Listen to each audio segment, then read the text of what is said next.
We, Mr. Nevinson and I, had learnt a little more about how Matilda had died, hearing a flute. There was, too, that odd mark that I noticed on her leg, as if somebody had branded her with a flute. The same irresistible urge to follow a spectral figure which plagued the now dead woman was once felt by Mr. Nevinson. It was clear to all of us that something had to be done, and with urgency. What? In a moment I'll tell that part of my bones and my flute.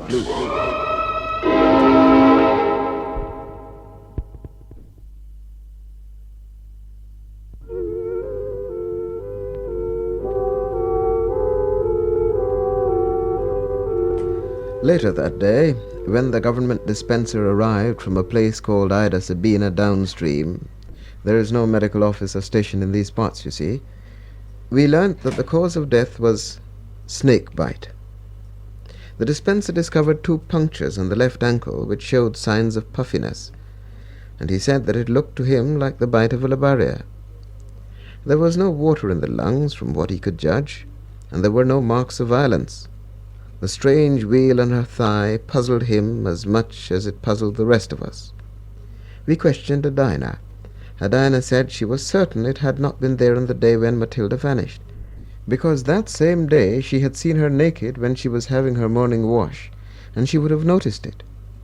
The dispenser, a medium-sized black gentleman, who, though not a qualified medical man, seemed to know a lot about medicine, said to Mr. Nevinson and myself, "That wheal couldn't have been caused by a blow. It's more like a tattoo mark, a fresh tattoo mark, too. I couldn't describe it as a mark of violence." We agreed with him, and he seemed glad of this, for later, as we knew, we would have to give evidence at the coroner's inquest, and it would be important that we should be able to concur on this particular point. Mr. Nevinson still refrained from divulging anything concerning the manuscript and the spectral flute. In the course of a quiet conversation with me, he said, "What I can't understand is how she happened to be high and dry, on land, in the vicinity of that creek. If she plunged into the river here through receiving a fright, why should she have swum into that creek and climbed ashore? Couldn't she have landed a short way along the bank here, and then wandered through the bush towards the creek?" I asked. "That's possible," he said, "even probable. But why should she have gone towards the creek instead of returning to the cottage here? I'm sure she couldn't have lost her way.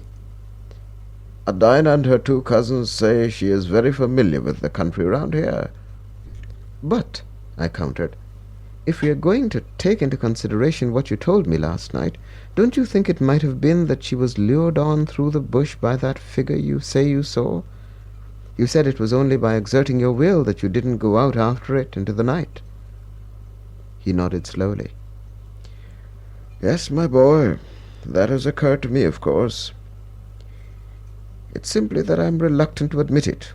In the back of my mind there is still the hope that we may be able to find a natural explanation."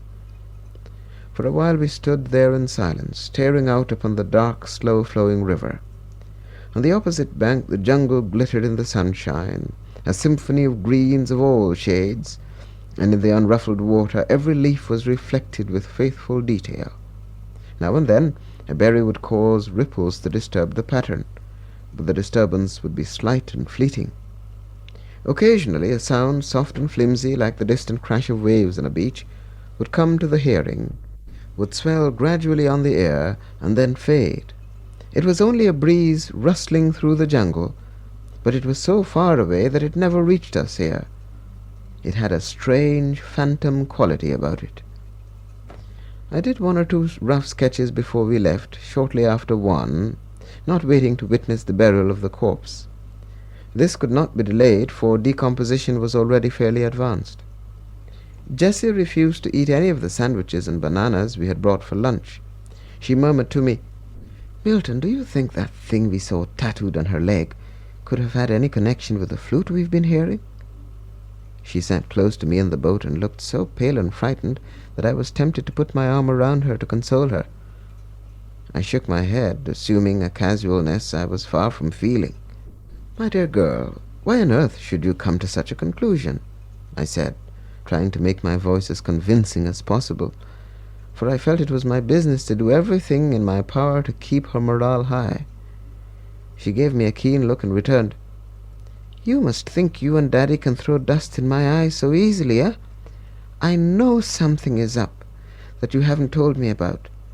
When we went ashore this morning, Daddy purposely sent Rayburn to pick those coconuts because he wanted to get him out of the way, so as to speak confidentially to that buck woman.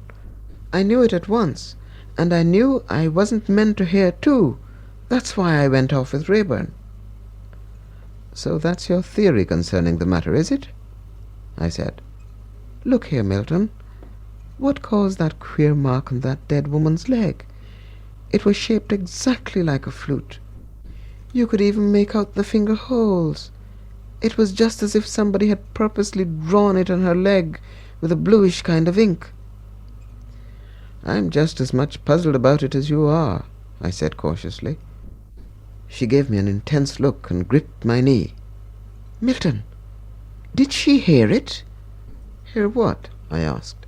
"Oh, don't pretend. The flute. Did she hear it before she met her death?" "I suppose you may as well know it. Yes, we've been told that she did." Adina said Matilda had been hearing the flute 2 or 3 weeks before her death. But that may mean nothing, so don't let it worry you. When we arrived at Hood de Vries, we found work at the sawmill in full swing. The chug-a-chug of the engines vibrated through the stillness of the mid-afternoon and seemed almost tangible, as though, had you put your hand before your face, you would have been able to feel the waves of sound tingling in your palms. Mrs. Nevinson was in a hammock on the northern veranda, asleep. The Pearson's magazine she had been reading perched like a V-shaped roof on her stomach. We did not disturb her, and Mr. Nevinson said that he thought that he would follow her example, as he was rather tired from the activities of the past few hours. Jessie said that she did not feel sleepy, but decided to get into bed and read. As for myself, I asked my host if he would let me have Mynheer Voerman's manuscript for a while, as I would like to make a copy of its contents in my diary. So for the next hour or so I occupied myself in recording in my diary the events of the past 2 days. I had kept a diary from the age of 17, and until 1937, when I began to grow rather lax in this respect, I never missed a day, no matter how uneventful. In those days of the early 30s, especially, I was particularly keen on my diary, and even if it was only to record the state of the weather and a few dull thoughts, I never omitted to write something in the space allotted to each day. In writing this narrative, it is upon my diary that I have depended chiefly, and while I am about it, I think this would be an opportune moment to quote the second part of the manuscript, the part dealing with the instructions relating to the finding of Mynheer Voerman's bones and flute. According to Mr. Nevinson's translation, this is how it goes, and I am quoting it faithfully, word for word. "Starting from the bank of the river, you walk along the track that leads to the sugar mill, which is now a ruin.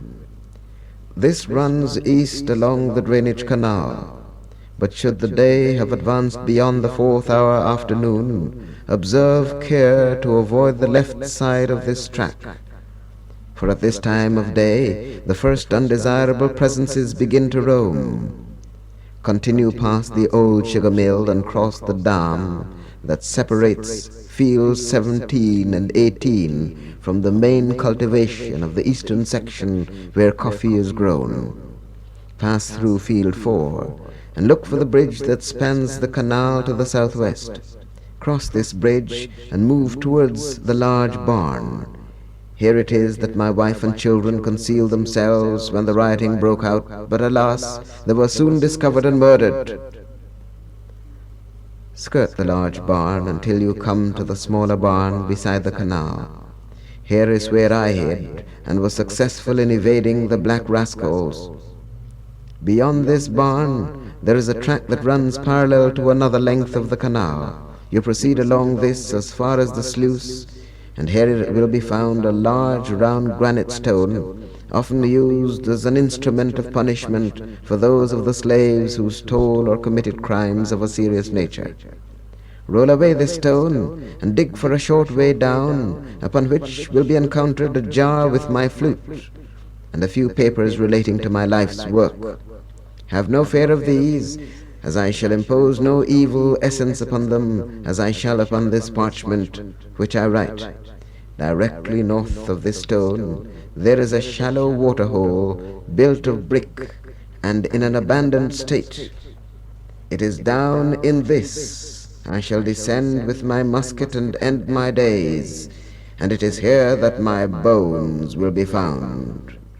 I am leaving this manuscript in this canister in a niche in the brickwork at the brink of this waterhole, and God help him who may find it and lay his hand upon this parchment.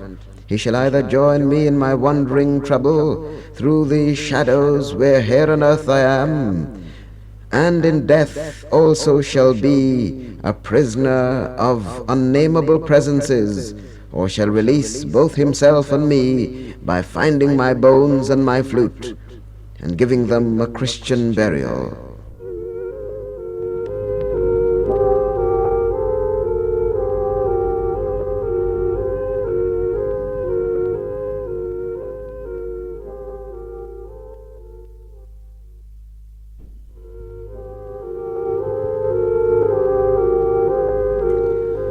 For a long while after I had copied it into my diary, I sat contemplating this strange document of Minervoman's. There seemed little doubt that he was either mad or a man who practiced witchcraft or demonology. It all became clearer as the story unfolded, the terrible adventure I call My Bones and My Flute.